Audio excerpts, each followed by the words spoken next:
Hi there, in this video I'd like to introduce the notion of intervals and why we should be concerned with them, how they apply in music and how we'll go about attacking intervals from a learning standpoint.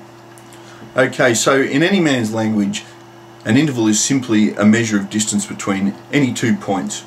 So to extend that idea to music theory, it's just simply the difference between any 2 notes. So then, for example, if I take this top E string and I play the G, and then let's say I play the B, the distance between those 2 notes is an interval.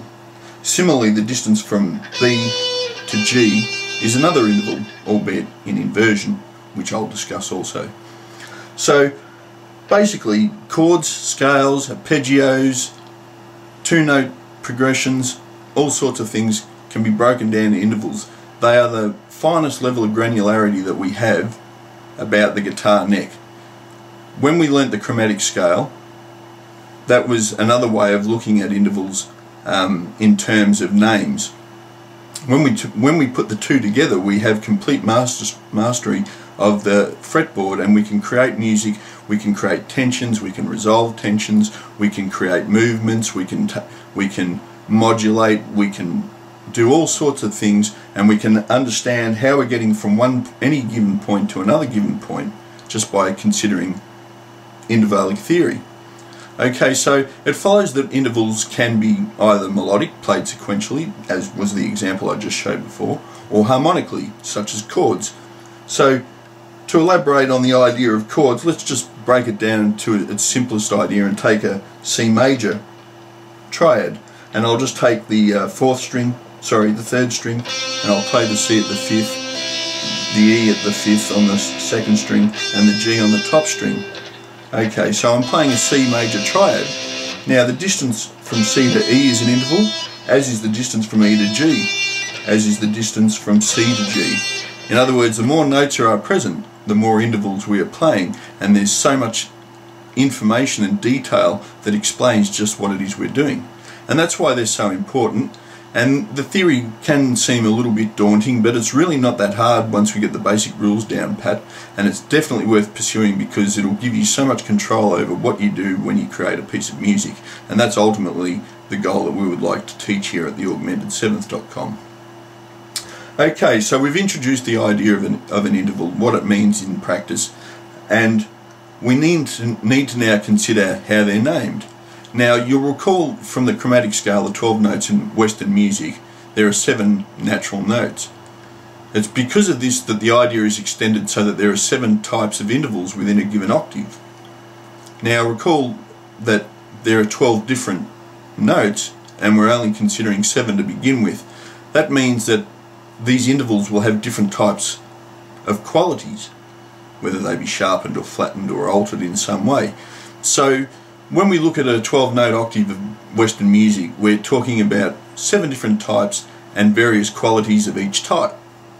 Now, the qualities which we will encounter are minor quality, major quality, perfect, diminished, or augmented. And there's certain rules and regulations on how these names of qualities appear when we move from one note to another, and so on and so forth. Now, because of the tuning of the guitar, it can be a little bit problematic. It's not so much of a problem that we ignore it altogether, but because of the tuning, particularly in this region of the neck, you know, if we're playing larger type intervals such as this G on the 5th fret of the D string, and this G, that's an octave. And it can be a little bit problematic to visualize intervals, so it's worth taking the time to learn intervals visually and definitely orally. So by your ear you should be able to determine the type and quality of interval by hearing it, and then create given what you hear in your mind's ear, so to speak. Okay, so in the event that we don't want to have, for example, I could be playing the top open E, and then I can play the E at the 12th fret, an octave above. I've just played a perfect 8th interval, which is simply an octave. And because there's 24 notes in 2 octaves, we will extend the analysis to include 15 types of intervals as well as the various types of qualities. And in the event that we don't necessarily want to have large position shifts, or for that matter huge stretches, we will look at intervals across adjacent strings, such as the example that I just came up with, the 2 Gs. So it's because of the tuning of the guitar we have to pay a little bit of care and attention with larger skips between notes, but definitely it's a goal worth pursuing.